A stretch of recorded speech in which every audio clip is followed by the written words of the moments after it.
Good morning, Cousin Brown. Good morning. Welcome to Go Girl Chat. It's always a pleasure. So, do you have your froth latte going on? What?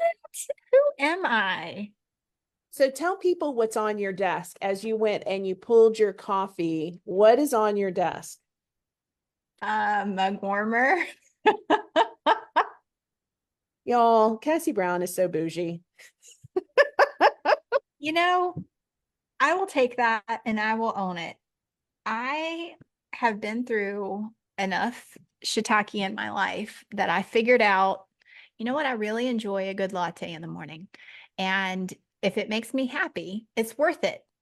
And, for a long time, I would get going and get to doing some things. And sometimes when you fix something and it's too hot, you kind of let it cool. And then when you circle back around to it, it's too cold. And so then it was back in the microwave, back in the microwave, back in the microwave.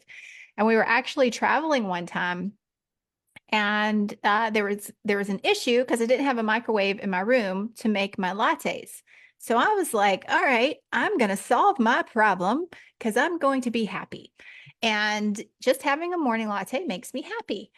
And so I bought it to be able to travel with. And of course, I'm not traveling all the time. And so when I'm not traveling, it stays on my desk and it makes me happy. I have a warm cup of coffee anytime I want it, and it's right there.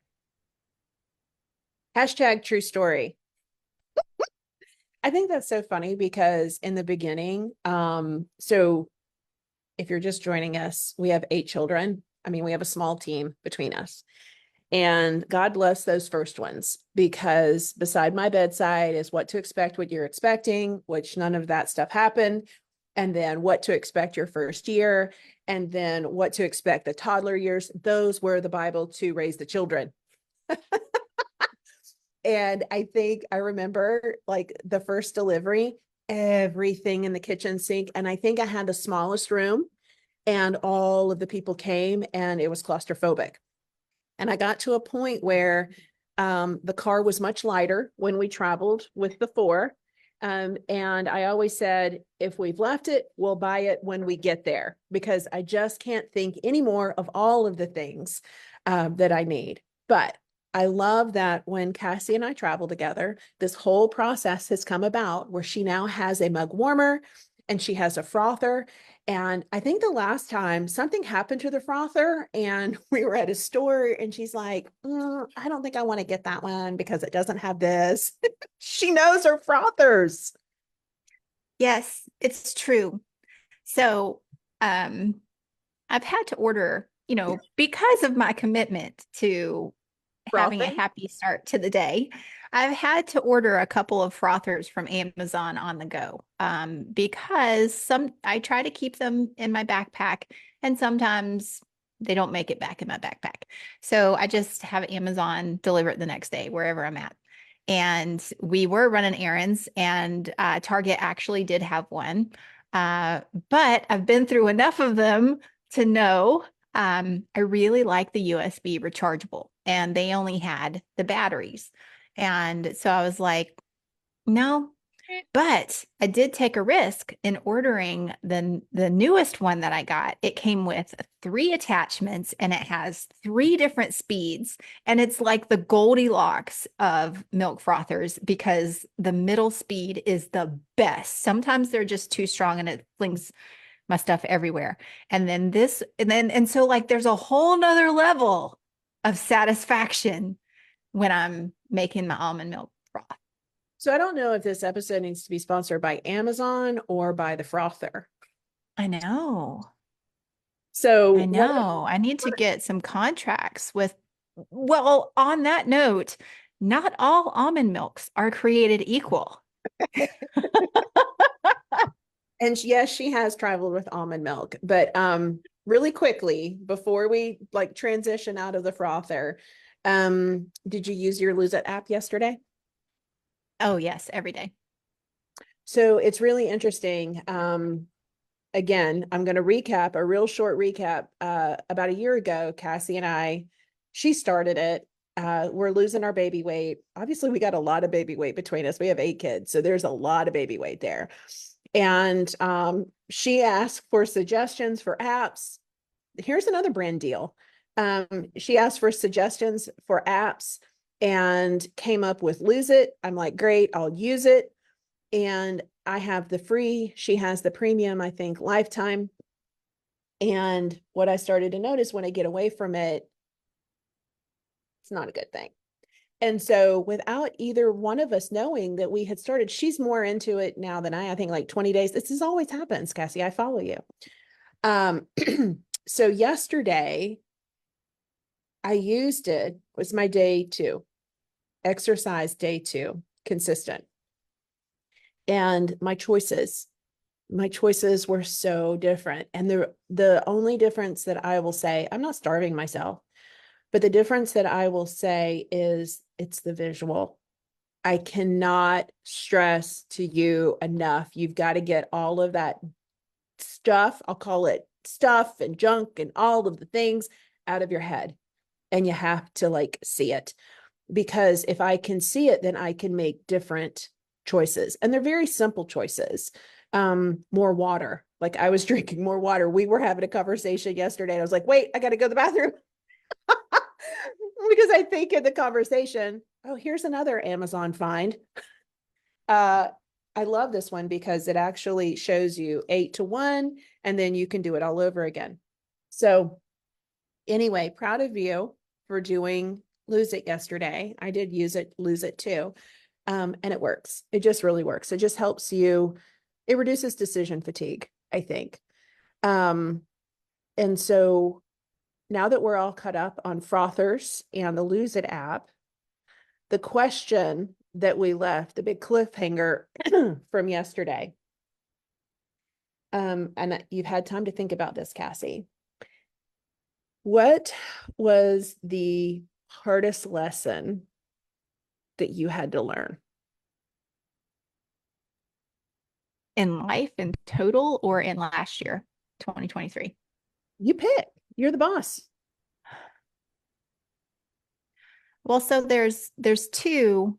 One is more of a principle that I realize and I consistently remind myself of. Actually, now that I'm thinking about it, my mind's racing and I have a list. But essentially, it boils down to, in many situations, I am the problem and I'm also the solution. And then what I mean when I say that is, my first reaction to a problem is usually, external, where, so-and-so did this company did this, like it was done to me. And I have come to realize I give up my power and my ownership and my responsibility when I do that. And yeah, there's things in life that are totally not fair that we don't see coming.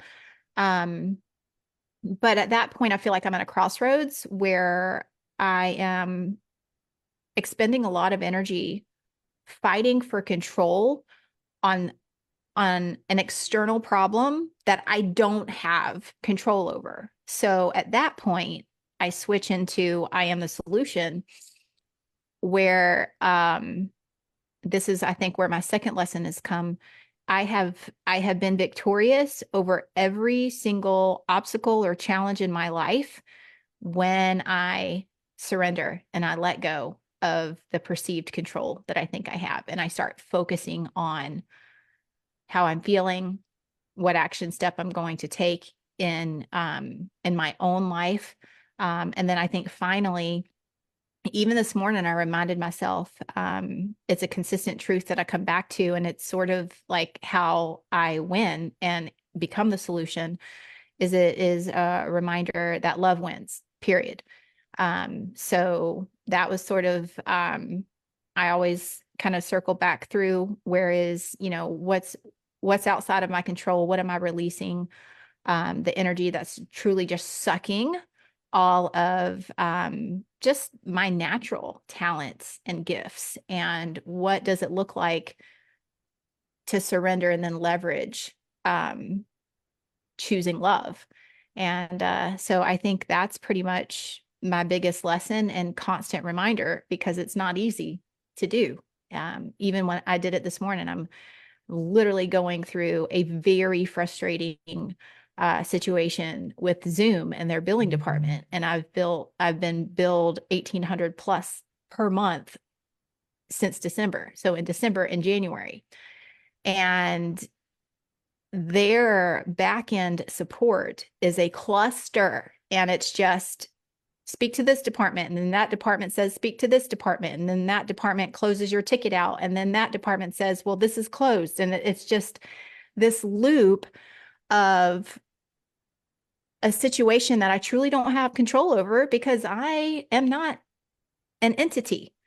So I am just grounding myself in my truth, controlling what I can, and choosing love. And, at the end of the day, will it work out one way or another? Yeah, but I'm also not going to let it implode my focus and moving me forward and what we're working on, how we're serving, how I am being present for my family, because it's frustrating enough to truly like take the steam out of any progress and knock you sideways because you have to be diligent and you have to, continue to follow up on certain things. So that I think is my biggest lesson and sort of principles that life always has a way of reminding me. Well, I think that could be the episode. And actually, you've opened up. So, really, that experience that you're having with Zoom, that I hate to use the word trigger, but it kind of triggered me a little bit in the situation that Yeah. I've with my son and his medication and the insurance company. And so we're going to shelf that. That will be the cliffhanger for the next episode. I really do want Oh to. yes, I've went rounds with insurance companies before. Yeah, but I just like talking about the customer experience, right? So we'll talk about that on our next episode. I'll kind of close this out. I don't know that mine is as profound. I mean, you did that. She's very eloquent when she speaks. For me, the hardest lesson that I have had to learn, and it's like keep asking yourself the question, and I think you go deeper and you go deeper and you go deeper. And I'm not a woo girl, but I will say that I've learned to trust myself more. And I think this comes from um we're going to go woo growing up. I wasn't the smartest in the class. I always needed or thought that I needed the extra help. And so therefore the things that I did were not good enough. And so I had to exert the extra to be good enough. How many of you raising your hand right now? And so that little lesson has served me because I want to say, like, my expectations or people's expectations, I guess, of me are here, but my expectations of myself are always like 10x that. And so that lesson has served me. But if I go into unknown territory, where do I muster up the confidence, or where do I power through to stay motivated to get to that finish line is trust myself and trust myself that I know what I'm capable of because I've done. And these are the things that do go through my head. I've done this, I've done this, I've done this. So that's almost like the little the warm up, right? I've done this, I've done this, I've done this. And that I will succeed. I mean, I have to think about that. I talk about putting my big girl pants on and not wallowing in it. I can't stay there. I cannot stay there. Um, I'll have my own party, right? And I will feel bad about myself, or not bad about myself, for myself, I should say. But then I'm like, girl, you can't stay there. You have got to get up and get moving. Um, and that's a question. It's interesting. It's a question that my husband asked, because I mean, we all have that. It's like, how do you stay motivated? How do you continue on when it feels like the adversity is so strong? Um, and I have to say, thank you for those lessons as a little girl, because those lessons now carry me into understanding I need to trust myself. and the decisions that I make, whether that is in business or in life. And I think the beautiful thing about Go Girl Chat is that we can share all of our experiences. It's not just like business related stuff that we're talking about. So I feel like we've gone deep a little bit, Cassie. Well, I mean, I think that's the thing is we're humans. Well, we're humans first. It's in our DNA, and we're humans building businesses. We're women building businesses. We're parents building businesses. We're mothers, wives. We're complicated balls of human emotion building businesses. So I never aligned with, it's nothing personal. It's just business. That just never clicked for me. And, while we're talking about, some of the greatest lessons, I shared this with my daughter a couple years ago. Her friends were in the car, and this is kind of like a two-prong. And, they're in middle school. And, I am just so thankful for not having social media growing up when I was in middle school, because middle school, like, it's hard enough, when you say the wrong thing or you look the wrong way or there's gossip going on, and it's always like, it's literally like that game of telephone that we played in elementary school. Somebody said, somebody said, somebody said, somebody said, somebody said, and by the time it gets all around, like, no one literally said that, right? But it was just, contributing to the drama. So I told the girls, and I try not to get into their world. I'm definitely not a pot stirrer. One of the other kind of mantras I took on, I don't know where this came from, but I was in middle school at the time where I was like, I'm not participating in gossip. If I'm not part of the problem and I'm not part of the solution, my nose doesn't belong in that business. And I've always kind of had that mindset. Yes, I'll have an opinion. Yes, I will totally love on and encourage somebody. But if you come to me and you want to just talk bad about somebody, I will shut it down, and I will not contribute or participate. And I never really understood why I made that decision, or like what the kind of like page that was turned or the line in the sand. But my older sister just always told me, she was like, when you explained that, like, and she's 7 years older than me, and she was like, the age that you were, and when you explained that, I was so just impressed with the outlook that you took. So I told the girls, I said, one of the greatest gifts that you'll ever give to yourself is to not care what someone else says about you or what their opinion is about you. Because the minute that you stop reacting and letting that control your decisions and your actions, you're truly free. Yeah. And it was at the center of gossip, like I could just see, someone's reputation could be made or broken if the right or wrong person says or does the wrong thing. But the minute that you decide to not play someone else's game, like, your potential is limitless. Your peace, is abundant. And I am just not on board with someone else writing the script for my future. Hey, hashtag new episode. No, I mean, I think that's, well, there's several episodes. When we started this, we have conversations all the time. Our Facebook Messenger like blows up between the two of us, especially over the weekend. I feel like we're a lot freer. And I think about the conversations that we'll have here on Go Girl Chat. And I'm like, well, what are we going to talk about today? And Cassie doesn't know typically what we're going to talk about. And I like that she doesn't know, that maybe it'll switch and she'll do the same to me.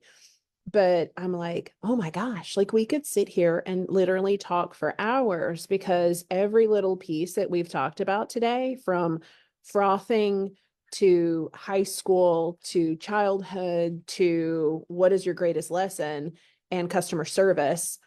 I mean, we've just talked about a whole bunch of things, and each one of those could be, and it will be, a mini conversation. So thank you so much for joining us today on Go Girl Chat. We've got some fun things coming your way tomorrow. So make sure you stick around. We're definitely going to start to dive into, I'll say customer experience that seems so like businessy. It's like how people treat people and how businesses treat you. And some of the things that we have tried to do, when I say this now, I say this, we try to do XYZ. Do we get it right all the time? No. So I am not in a glass house and I am not throwing rocks. But I think that when I do have a not so stellar customer experience, that helps me recenter, refocus, just like what Cassie was kind of talking about today with different things that remind her. I'm like, Heather, we have to do this better. Heather, how is this going? Heather. Um, it's an opportunity for us to up our game even more. And so we'll dive into that tomorrow. So I hope you guys have an amazing rest of your day. All right. Take care. We'll talk soon. Bye.